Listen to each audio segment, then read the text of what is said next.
महाराज जी, ये साध्वी वाला आपने एक प्रसंग बताया था, क्या है असलियत में साध्वी शब्द, उसका अर्थ, और कौन साध्वी हो सकता है, कौन लिख सकता है? प्रचोदिता येन पुरा सरस्वती वितान्विता जस्य सतीम स्मृति हृदि सुलक्षणा प्रादुर्भूत किलाश्यत समय ऋषीणाम ऋषभ प्रसीदता। राधा साधा संसिद्धौ धातु से साध्वी शब्द बनता है। और साध्वी शब्द लिखने में क्या है, अपना ही कागज है, अपनी ही कलम है, अपना ही मुंह है। लेकिन भागवत में 19 बार साध्वी शब्द का प्रयोग आता है। असल साध्वी थी जो गांधारी थी, पतिव्रताम चानुजगाम साध्वीम।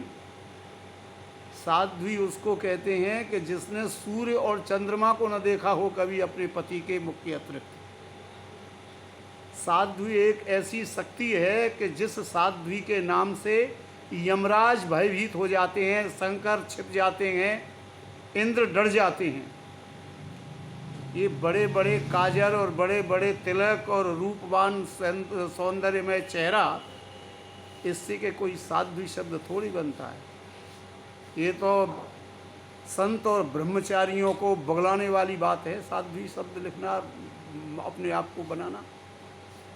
साध्वी शब्द कोई छोटी मोटी चीज़ नहीं है। एक तो साध्वी और एक संत। साध्वी तो यों पूतना भी साध्वी थी, या पायपयाद्यो साध्वी, पूतना भी साध्वी थी।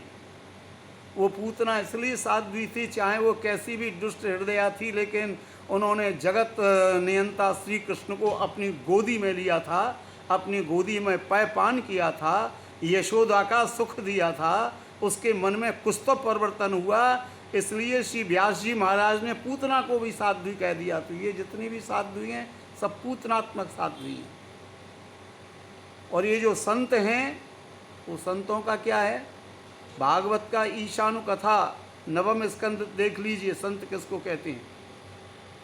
संत भूखा रह करके भी भरा पेट है, और संत भरे हुए पेट पर भी भूखा है।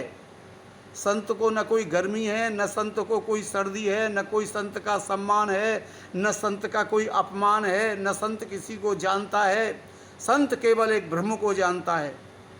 संत प्रपंची नहीं होता, संत अपना प्रचार नहीं करता। संत कथा के माध्यम से गुरु बन करके, संत तो गुरु बनते ही नहीं है।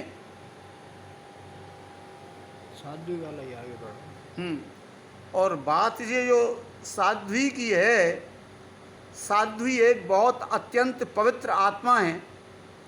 ये साध्वी लिखना, ये जो वर्तमान में है, वो अनुचित है। भागवत में बता रहा हूँ, फिर बता रहा हूँ, 19 बार साध्वी शब्द का प्रयोग हो रहा है। और जितनी भी साधु हैं सबकी सब पतिव्रता हैं। कोई भी ऐसी साध्वी नहीं है कि जिसके पति न हो और जिसके पुत्र न हो। जिसके पुत्र भी है और पति भी है, और इसके अतिरिक्त भी वो केवल अपने पति को ही परमात्मा मानती है। साध्वी के लिए कोई ईश्वर नहीं है, कोई ब्रह्म नहीं है, कोई भगवान नहीं है। उसका पति ही परमेश्वर है, उसका पति ही सर्वस्व है। जिसके लिए अपने गृहस्थ की सेवा, अपने घर का परिवार ही जिसके लिए एक संसाधन और परमात्मा की प्राप्ति का साधन है, उसको साध्वी कहते हैं। ये प्रपंचात्मक स्त्रियां साध्वी कैसे हो जाएंगी? जो विषयों को नहीं जानती हैं, जो विषयों से बहुत दूर हैं, उसको साध्वी कहते हैं।